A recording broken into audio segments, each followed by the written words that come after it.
Hey, this is Zach from Coliseum Comics. I'm Jack. We have so many awesome CGC books that we wanted to share, so we're hopping on the Coliseum Comics YouTube channel to have like a more informal, chilled out, talking about comics because we love comics and that's all we talk about anyway, so we might as well make a video for you guys. And we get to talk about more of these great books. So we all picked, I think we both picked 5, right? You picked 5, Yes. I picked 5. Of our favorite books, they all have kind of personal stories for us to share more. These are like all the highlights. We've got extras too. We're just gonna kind of wing it. So, Jack, you want to start off with your favorite? Sure, I chose this X-Men number 50. It's with a beautiful cover by Jim Steranko. The first time I saw X-Men comics, this was my favorite cover. I love that. I'm a sucker for like monotone covers. I've got a Submariner cover that's all blue, Fantastic Four that's all red. These are always just so hard to get in nice green. And this is a 4, so it's not like the most beautiful, but the colors on it are just so rich and vibrant. 4 makes it affordable. Yeah, exactly. I mean, for $200, you really can't go wrong with it. And it's just, I mean, Steranko during this time, I mean, it's with like Kirby in the 60s, you just really can't go wrong. The sad thing about Steranko is he was too good. He made more money not doing comics, so he wandered off on us way too soon. Yeah, I don't know. I'll move into a not very expensive book because you brought out a banger right away. But this one's special to me. So I have a dog. He's a 2-year-old, almost 3-year-old boxer, and his name is Forge, like the X-Men. This is the first appearance of Forge, Uncanny X-Men 184. CGC 9.4. But I don't know why I love Forge. I think just being able to make everything is really cool. Make whatever he can dream of, that's like a really cool power. And my dog is like my favorite part of like anything that I do on a daily basis. So this book means a lot to me. It's an oddball X-Men, but yeah. If I send you a couple more copies, can we get Forge to autograph them? Yeah, I think his autograph would be really good. He'll just lick it right up the middle. It'd probably go to a 6.0, but it'd be the Forge variant, and I feel like that'd do really well. Yeah, see? You can do this. That's awesome. You want to? Oh, you mean go next? Yeah, you can go. All right. This is X-Men 12, the first appearance of Juggernaut. I've been selling comics for a really, really long time. If there's one single book besides Spider-Man 1 that people ask about more often, it's this one. It doesn't seem to be as common as any of the surrounding issues. I guess they just like Juggernaut right away and sucked them all up. I used to love the Juggernaut and the X-Men Last Stand movie. And that's so weird because that's like the worst X-Men, I mean besides like the most recent ones. But that's like the worst out of a trilogy. But when I was a little kid, man, I used to love the Juggernaut. I used to think it was so cool when he came on the screen. This is actually a book I do not have in my collection, and it's like really tempting. It's nice, beautiful reds, and the colors are nice. There's some chipping, classic Marvel chipping that's really common for the 60s books, but it is a very, very nice appearing 3.0. Super cool. Yeah. So we're going completely opposite of that. That's old Marvel goodness. How about some love for some indies? I got a Hellboy Seed of Destruction #1. This is, I mean, early as you can get for Hellboy besides his previous titles. This is his first appearance in his solo title. I'm a creative writer. I went to school to be a creative writer. Mike Mignola is a huge inspiration to me. Just the way he uses negative space on the covers. And I mean, you really just can't go wrong with Hellboy, the way it mixes in mythology, crime. I love him. Again, I was a kid in the early 2000s, so I love the Hellboy movie too. So I guess all my picks are kind of biased, but this one is absolutely gorgeous. Your picks are supposed to be biased. Yeah. A lot of people love Hellboy. I'm gonna have to read them someday. Yeah. I like the movie. Yeah. So I've just never read it. It's awesome. Yeah, this one is beautiful. I just think that Mignola does such a good job with like less is more. Like, it's kind of weird when the back ad of a comic is more busy than the front ad, than the actual cover. But just the way he moves shapes around, his style is just so. He's definitely a gifted artist. Oh, for sure. I mean, I think less is more with this. I first knew of him with he did the covers of the Batman Death in the Family in the late 80s. Oh my God, those are absolutely gorgeous. Those, I mean, he did X-Men like later on. I think he did X Factor. He did X Factor or X Force covers too during like the whole Muir Island saga. And those are great too if you can ever find those. All right, I can show you an independent too. This is a Spawn number 280. Wait, Bald Man is blind. It is the Scorpion Comics and Scott's Collectibles exclusive. So it's the cover they bought and they got to keep them all and sell them however they wanted to. They got it commissioned. This one jumped out at me because the Todd McFarlane signature is unusual. It's really big. CGC verified it, so I know it's a real signature. But this is a beautiful cover. It's a great comic. Oh yeah, that is really interesting for Todd. I mean, Todd always signs like the most perfect spot because he's an artist. He doesn't want to get in the way. Like usually you'll get some people that will just scribble right in Spawn's mouth. This is gorgeous. Who's this, Matita? Wow. Yeah, it's kind of like horror. I don't know how good you can see it on the camera, but it's like super jagged teeth and almost gives me like Pennywise vibes. If Pennywise was not like ventilator, but it's super it just cool. grabbed me from the pile of comics as we were going through them. Yeah, that's a good pick, Jack. Yeah. Jealous. We'll add it to the list of things that I want to get. Okay, I got another indie classic. I guess we'll stick it with indie. This is probably the most desirable indie book that's on the market, really. Teenage Mutant Turtles #1. It's the first print. No, it's third print. Third print? Yeah, it's the third print. I do see that. I can't read. It's I in borrow the the middle in glasses. here. Yeah, it's right here. Yeah. I need to borrow your glasses. Well, but I mean, it's still, yeah. I mean, still third print. Gorgeous book. This is a 9.0. Usually I see them with like stress all on the spine. Even the third print is pretty scarce. Yeah, up until, I mean, this is just Being the old guy that knows the story and was here when Turtles first started, they printed 3,000 copies of the first issue of the first printing. That's all the money they could put into it. They did an ad to sell it through what was called the Comics Buyer's Guide. And they sold out. They took that money and did a second printing. They sold out of those. They took that money and did a third printing. Then someone said, hey boys, we should be doing this professional. Yeah. And Turtles grew from there. I mean, who would have thought that idea would take off? Did you know it was a joke? Yeah, they were just messing with each other in their office, right? And they were just drawing pictures back and forth. And the whole story came out of this being a parody of the Ronin book that Frank Miller was doing at the time. Yeah, there's a lot of like Frank Miller. It was intentionally to look like Ronin. Yeah. Who would have thought? That this would take off. No one knows what a Ronin by Frank Miller is today. What Turtles is, right? Yeah, everybody knows what Turtles is. This one is absolutely gorgeous. This is an older CGC case, so I mean, it kind of makes you like really like these. I'm spoiling my next pick, but this is like, I don't know. It's kind of like nostalgia. I feel like it's a perfect slab for the book. That's how they started. Yeah, it's perfect. Yeah. Do you have anything to say about it? No. Besides that, I mean, you get the whole story. Yeah. What else? What else you got? All right, I got another investor type book. This is a Spider-Man 1. It's the Facsimile edition. It's a great shiny cover. Again, it's what jumps out at me, and I love this cover. And it's a CGC 9.8 special edition New York Comic Con.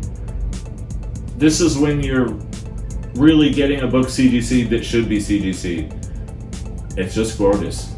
Yeah, wow, it is nice. I mean, there's a million ASM, not ASM, Spider-Man 1 homages, but this is like one of the nicer ones I've seen. Yeah. Clayton Crane always like knocks it out of the park with these.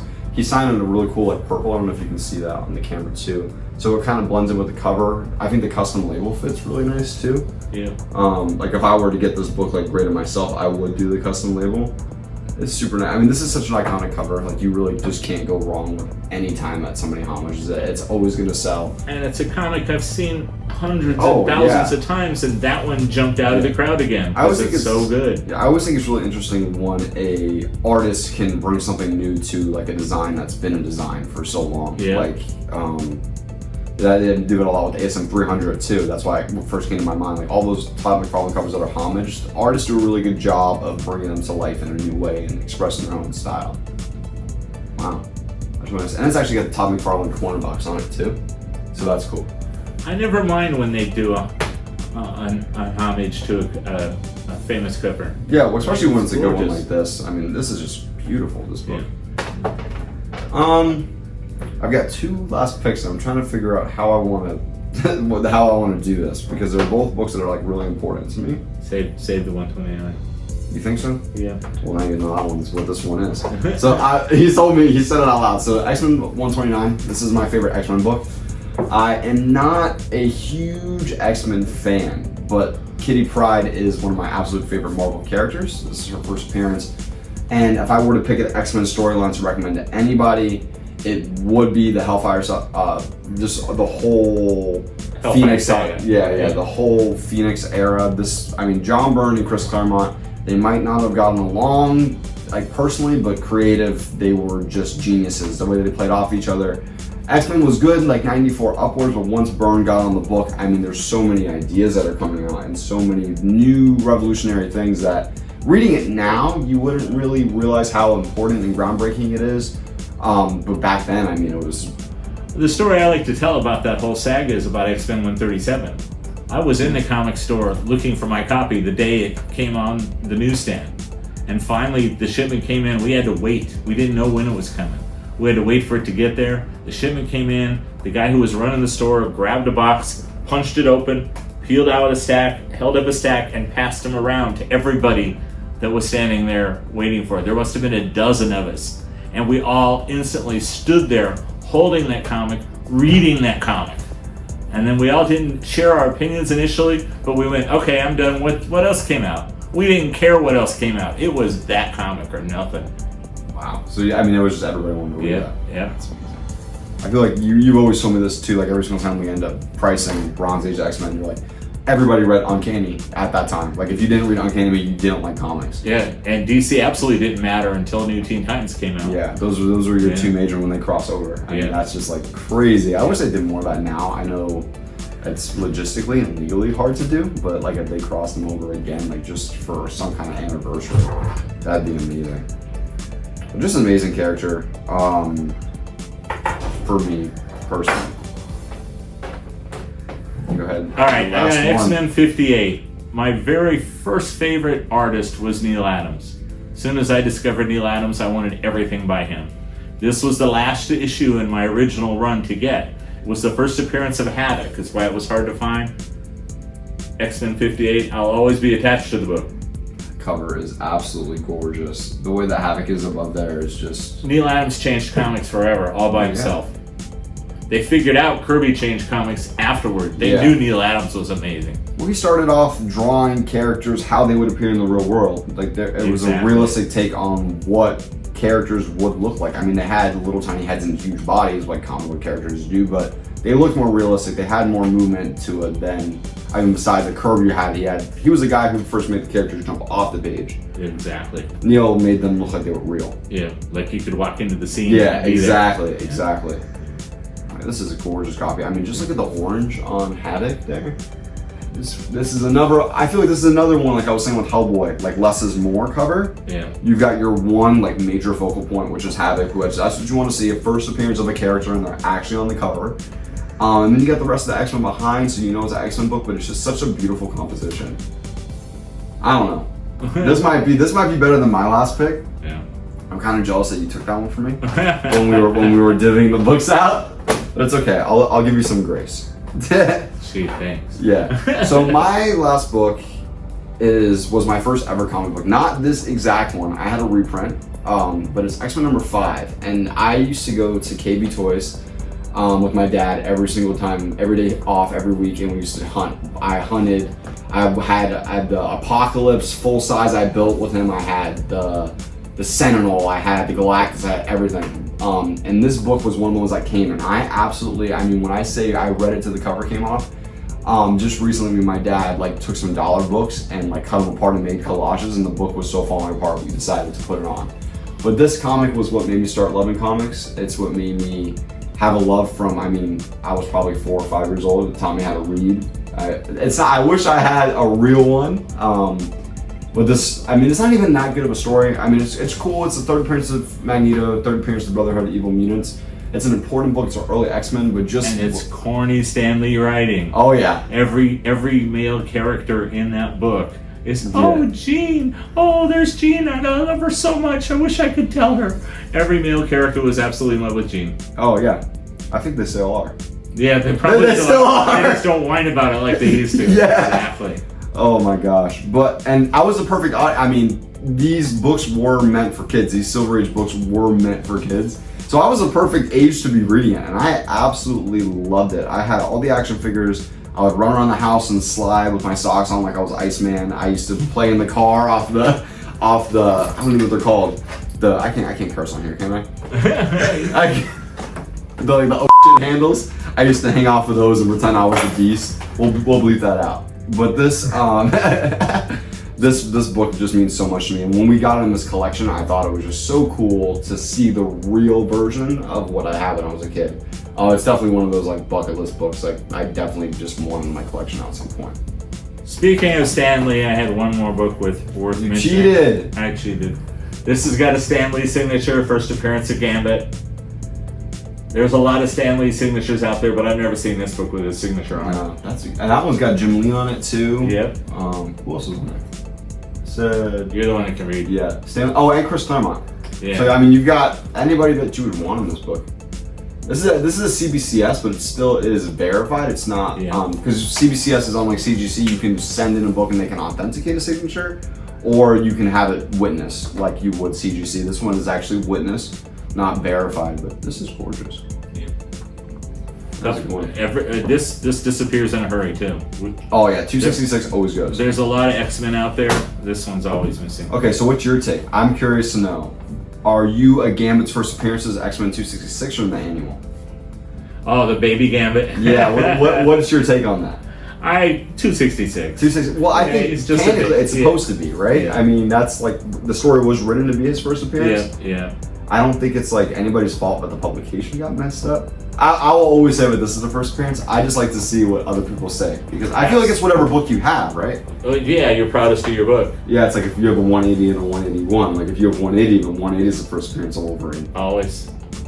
I knew that early before anybody called it. Yeah. Well, those are all our picks. I mean, we got some more beautiful books out here just on display. The one that like sticks out to me is the 169 Doctor Strange, his first solo series. That's one of my. You can see a theme with me. Less is more with covers. I like when the main figure stands out. Who all signed that Infinity Gauntlet one? I think it's just Joe Rubinstein. No, it's on the table. Yeah, I can read it through there. Oh, okay. It's signed and sketched by Joe Rubinstein. Is it? Yeah. We had so much cool stuff in this collection. I mean, like we said in the videos on Instagram and TikTok, over 80 books. You would really just have to come to the store to see just how many things we've been geeking out all day over it. Yep, we're packing them up today to go to Millenia. Yeah, I think we're gonna go right after this video is out. They'll be up in the stores. But I hope you guys like this like more informal, like kind of, this is just warehouse talk. This is how we talk when we're going through the books, when we're pricing them. We're pricing, looking them up, and exactly. Usually it's here, Zach. I don't want to do these. You do them. Yeah, I'm doing the good stuff. But comment, like it. Let us know what you think. If you like this more extended format, or if you think we should just stick to the shorts, we won't be offended. We want to know and give you guys the best possible videos about comics. You have anything else to say, Jack? No, we're good. All right, we'll see you guys later. Thank you.